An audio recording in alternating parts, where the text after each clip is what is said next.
हमारे विभिन्न ज्ञानवर्धक कार्यक्रम देखने के लिए आप हमें अभी सब्सक्राइब करें, बेल आइकन को प्रेस करें ताकि आप देख सकें हमारा कार्यक्रम सबसे पहले। और अधिक जानकारी के लिए फेसबुक पेज को लाइक करना ना भूलें।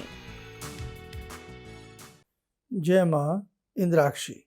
इंद्राक्षी धाम में दर्शकों आप सभी का हम हार्दिक स्वागत करते हैं। आज के दिन जिन जातकों का जन्म दिवस है, मैरिज एनिवर्सरी है, उन सभी को हमारी तरफ से बहुत बहुत शुभकामनाएं। आज का पंचांग 11 मई सन 2021 दिन मंगलवार, बैसाख मास, कृष्ण पक्ष, संवत 2078, तिथि अमावस्या, नक्षत्र भरणी, राहु काल 3 से 4:30, दिशा सूर्य उत्तर दिशा। बहुत लोग इंतजार कर रहे थे कि इस बार का राशि फल नहीं दिया गया। तो देखो, इस बार तो ये महीना उपचार का है। हम सब स्वस्थ रहें, अपना उपचार करें और इसी के साथ साथ जो हम स्तुतियां आपको प्रतिदिन देते हैं, उन स्तुतियों से आप जुड़ें। बस यही समझ लेना, आपके राशि के उपाय हो जाएंगे। भगवान से बड़ी कोई राशि नहीं है और भगवान के नाम के सामने सारे उपाय हल्के पड़ जाते हैं। ठीक है, हालांकि मैं जानता हूँ आपका मन नहीं मानता, तो ये मई महीना मुझे क्षमा करें, है ना। और मैं मई से बाद जून महीने के उपाय जो हैं वो मैं आपको राशि के दूंगा। और अभी वैसे ही आप समझ ही रहे हैं कि हमें समय भी इतना नहीं मिल पाया इस बार, क्योंकि स्तुतियाँ भी रहीं और बहुत सारी चीज़ें आपके साथ चल रही हैं। कल आप बहुत सुंदर स्तुति से जुड़े थे, नारायणी स्तुति से, और कल आने वाला कल, है ना, हम बहुत अच्छी स्तुति से आपको जोड़ेंगे। भगवान श्री गणपति की स्तुति है, गणपति महिमन स्तोत्रम।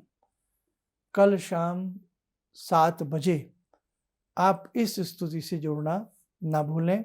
और बहुत अच्छा भगवान श्री गणपति की कृपा आपके ऊपर बरसेगी। श्री गणेश आपकी जिंदगी में होगा।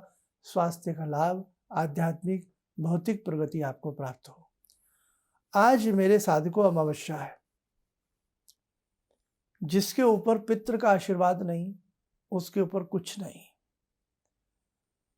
यही मत समझना कि जीवन में एक ही पितृ होते हैं। न जाने हम कितने जन्मों में जीते हैं, कितने जन्मों में मरते हैं, किस किस जन्म के पाप हम लेकर के घूम रहे होते हैं। एक बैंक तब तक अपना पैसा वसूलता रहता है जब तक कि उसका ब्याज तक भी नहीं निमट जाता। ऐसे ही हमारे जो किए गए गुप्त पाप होते हैं या हमारे संचित बुरे कर्म होते हैं, जब तक उन बुरे कर्मों का अंत नहीं होता, हमें भटकना पड़ता है 84 लाख योनियों में।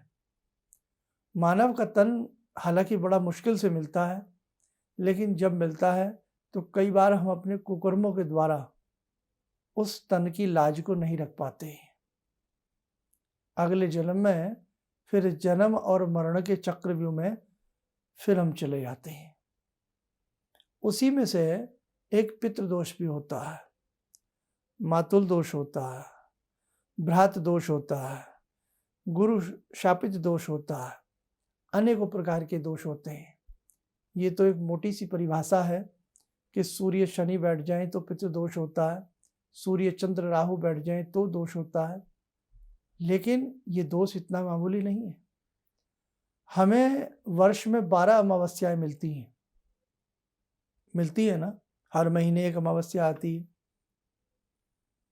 हम इन 12 अमावस्याओं में अगर कुछ ना कुछ अच्छे से करते रहें तो वास्तव में हम अपने जीवन के पितृ दोषों से, इस ऋण से उऋण हो सकते हैं।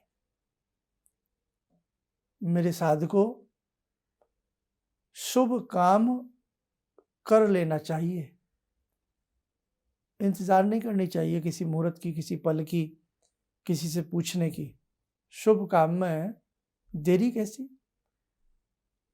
जीवन में जब हम कोई पाप करते हैं या शुभ कर्म करते हैं तो क्या मुहूर्त देखते हैं? आज बहुत बड़ी बात कह रहा हूं मैं आपसे। अगर किसी की हम निंदा करते हैं, चुगली करते हैं, या कोई चोर चोरी निकालता है, डाका डालता है, या कोई किसी के साथ बुरा व्यवहार करता है, तो क्या वो मुहूर्त देखता है, या क्या वो किसी समय का इंतजार करता है, किसी से पूछता है? नहीं ना। तो शुभ कर्म में भी कुछ मत सोचो, मौका मिल रहा है तो उसे कर लेना चाहिए।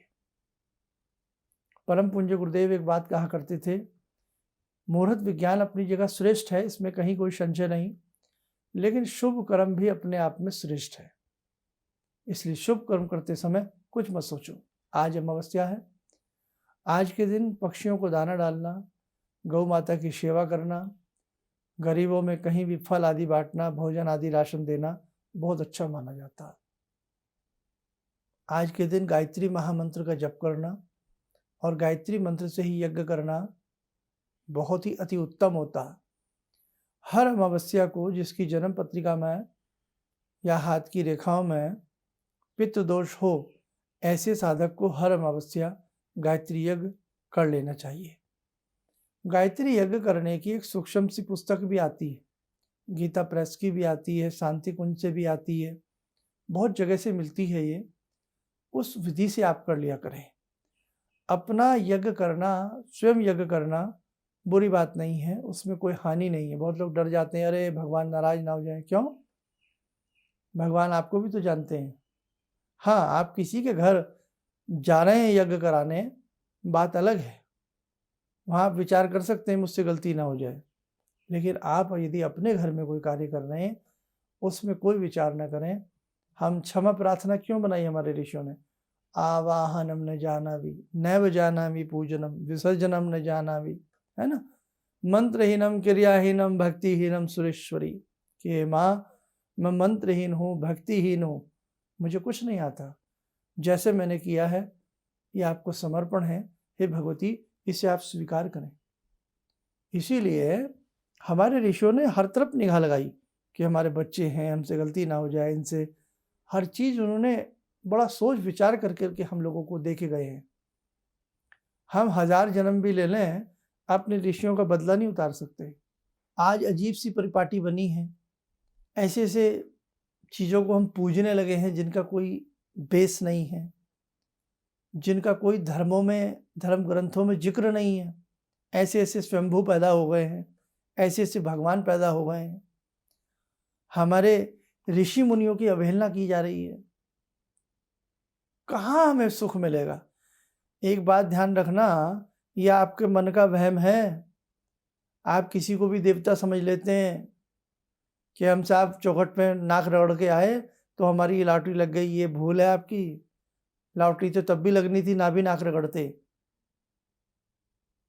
ये बात ध्यान रखना, ये आपका कोई गुप्त संचित अच्छा उदय कर्म था जो उदय हो गया और आपकी लॉटरी लगी, या आपका मान सम्मान हुआ, या आपके काम बन गए। लेकिन आप गलत कर्म ना करें, हमेशा शास्त्रोक्त बातें समझें। महर्षि वाल्मीकि जी की पूजा करें, महर्षि गोस्वामी तुलसीदास जी की पूजा करें, चैतन्य महाप्रभु की पूजा करें, कौशिक ऋषि की पूजा करें, महर्षि वेदव्यास जी की पूजा करें, वशिष्ठ जी की पूजा करें। इतने संत हैं हमारे यहाँ पूजा करने के लिए कि आपकी गिनती कम पड़ जाएगी। क्यों है? क्योंकि ये धर्म ऐसा है, इसमें हमें सिखाया ऐसा जाता है। चाणक्य ने क्या अपनी नीति हमें दी, विदुर जी ने क्या नीति हमें अपनी दी, तुलसीदास जी ने कितने सुंदर तरीके से रामायण को लिखा, वाल्मीकि जी ने कितने सुंदर तरीके से रामायण को गढ़ा, लिखा। इसलिए ओल्ड इज गोल्ड। अपने धर्म पर रहिए, अपनी बातों पर रहिए, छल छदम में फंसने का प्रयास ना करें। बाकी आपकी इच्छा है, आप समझदार बहुत हैं। अमावस्या आती है, मजाक उड़ाने में आ जाते हैं लोग बाग। पितृ कोई खाने थोड़ी आते हैं आकाश से। साहब आपका अपने धर्म पे विश्वास ही नहीं है। महाराष्ट्र के एकनाथ जी को देखिएगा, बहुत सारी बातें हैं जो समझते हुए भी हम लोग नहीं समझते हैं। आज यदि हमने अपने बच्चों को संस्कार नहीं दिए तो कभी नहीं दे पाएंगे। इसलिए आपका ये कर्तव्य बनता है, हमारे ऋषियों ने जो शास्त्रों में लिखा है उसे माने। कहते हैं ना, भगवान राम को मानते हैं लेकिन भगवान राम की बात नहीं मानते हैं, तो फायदा क्या हुआ? राम कौन थे? पुरुषोत्तम राम, मर्यादित राम, मर्यादाओं में रहे हमेशा, सब कुछ झेलते गए, पीते गए, लेकिन मर्यादाओं से नहीं हटे। तो जो राम भक्त हैं, मर्यादाओं का पालन आना चाहिए, तभी राम भक्ति का सार है। जो हनुमान भक्त हैं, उन्हें हनुमान भक्ति के सार को समझना चाहिए, तभी हनुमंत भक्ति लाभ देती है। भगवती की अष्टभुजाएं है ना, भगवती की अष्टभुजाएं चतुर्मुखी भी होती हैं, अष्टभुजी भी होती हैं, 16 भुजी भी होती हैं। शंख भी है उनके हाथों में, चक्र भी है उनके हाथों में, त्रिशूल भी है उनके हाथों में, खड़ग भी है उनके हाथों में। सुरक्षा करना भी सिखा रही हैं, भक्ति भाव भी सिखा रही हैं। कहाँ सरस्वती कमंडलू हाथ में लिए हुए, पुस्तक हाथ में लिए हुए ज्ञान की शिक्षा देती हैं। माँ भगवती, माँ गायत्री वेदों को हाथ में पकड़े हुए, ये नहीं है कि भगवती ने वेद, भगवती का मतलब है ये वेद हैं, इनको पढ़ें, इन्हें समझें। बहुत कुछ आपको करना है। और देखो, आपको मैं बोर तो जरूर करता हूँ अपनी बातों से, लेकिन मैं मजबूर हूँ, चूँकि ब्राह्मण हूँ, मजबूर हूँ, आपका शिक्षक हूँ, टीचर हूँ। इसलिए सब्जेक्ट अच्छा लगे ना लगे, बोरियत हो ना हो, कक्षा में जब बैठ गए तो अच्छा बुरा जो भी है वो तो पढ़ना तो पड़ेगा आपको। ये बहुत मुश्किल से शरीर मिलता है। अब आप कहेंगे साहब भगवान हमारे ही धर्म में क्यों, हमारे यहाँ स्वर्ग नरक क्यों, हमारे यहाँ ऐसा क्यों, हमारे यहाँ करनी भरनी क्यों? अरे भाई, दूसरों ने नहीं उतना ज्ञान का आविष्कार किया, दूसरे नहीं पहुंचे उतनी बारीकी बातों तक। अब ज्योतिष की बात है, कैसे चंद्रमा की दूरी, सूर्य की दूरी कैसे लिख दी गई ज्योतिष शास्त्रों में, बताइए।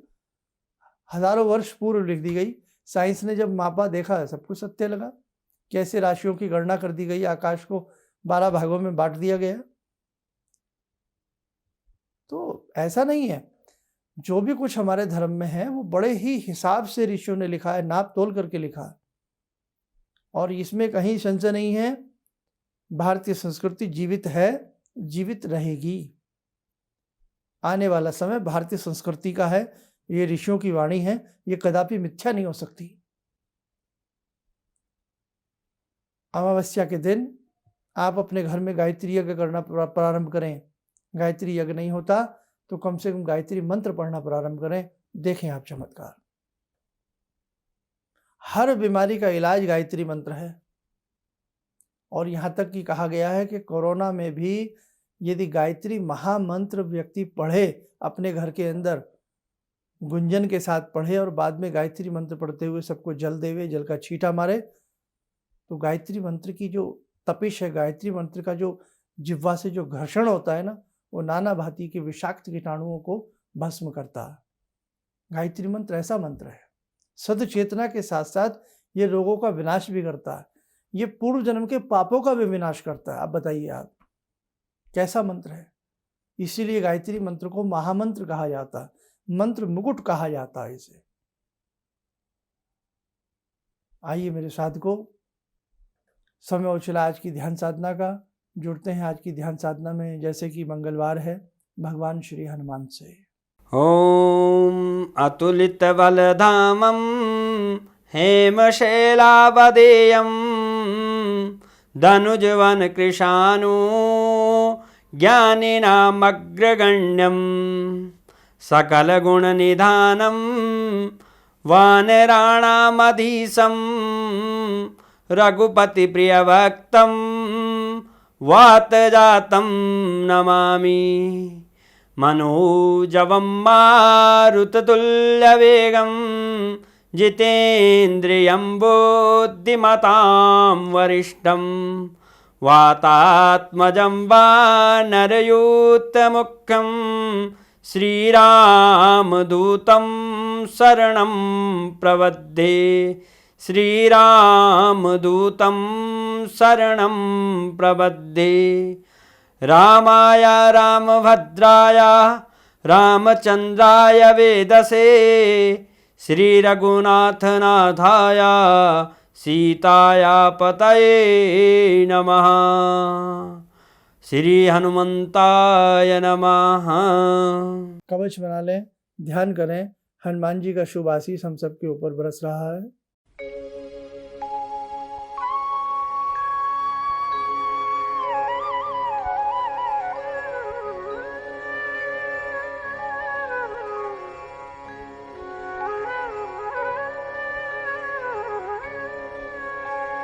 ओम बोलते हुए नेत्र खोलें, सामान्य हो जाए। कल की ध्यान स्तुति 12 मई की ध्यान स्तुति भगवान गजानन की स्तुति है, शाम 7 बजे। जुड़िए, औरों को भी जोड़ना ना भूलें। इन्हीं शब्दों के साथ हम अपनी वाणी को विराम देते हैं। जय मां इंद्राक्षी। ऑर्डर्स मेरे पास लगभग ना के बराबर थे। मेरी फैक्ट्री लग रहा था कि शायद मुझे बंद करनी पड़ेगी, कोई दूसरा बिजनेस करना पड़ेगा। मैंने नाम बहुत कमा लिया लेकिन पैसा मेरे पास बिल्कुल नहीं। टीवी में एक छोटा सा मंत्र, अभी तंत्र मंत्र की बात हो रही थी, तांत्रिक मंत्र रहा होगा, मैं इतना अनुभवी नहीं हूँ, मैं इतना ज्ञानी नहीं हूँ। मैंने उस मंत्र को पढ़ा, रविवार के दिन उन्होंने पढ़ने के लिए बताया था। मैंने मंत्र पढ़ा, भंवर वीर तू चेला मेरा, खोल दुकान कहा कर मेरा। मैंने उन दानों को बिखेरा और आप यकीन नहीं मानेंगे, मैंने दोपहर के समय में ही मेरे पास फ़ोन आने लगे, ऑर्डर्स। आज की तारीख में मैं इतना परेशान हूँ, इतने ऑर्डर्स हैं मेरे पास, लेकिन आज भी मैं परेशान हूँ क्योंकि मैं उन ऑर्डर्स को एग्जीक्यूट नहीं कर सकता। अभी भी मुझे आपकी ही शरण चाहिए। ऑर्डर्स मेरे पास बहुत हैं। किसी भी समस्या के समाधान के लिए मिले प्रसिद्ध हस्तरेखा एवं वास्तु विशेषज्ञ प्रोफेसर धर्मेंद्र शर्मा जी से। नोट: शिविर में भाग लेने हेतु एवं व्यक्तिगत रूप से मिलने के लिए कॉल करने का समय सुबह 10 बजे से शाम 6 बजे तक। हमारे विभिन्न ज्ञानवर्धक कार्यक्रम देखने के लिए आप हमें अभी सब्सक्राइब करें, बेल आइकन को प्रेस करें ताकि आप देख सकें हमारा कार्यक्रम सबसे पहले। और अधिक जानकारी के लिए फेसबुक पेज को लाइक करना न भूलें।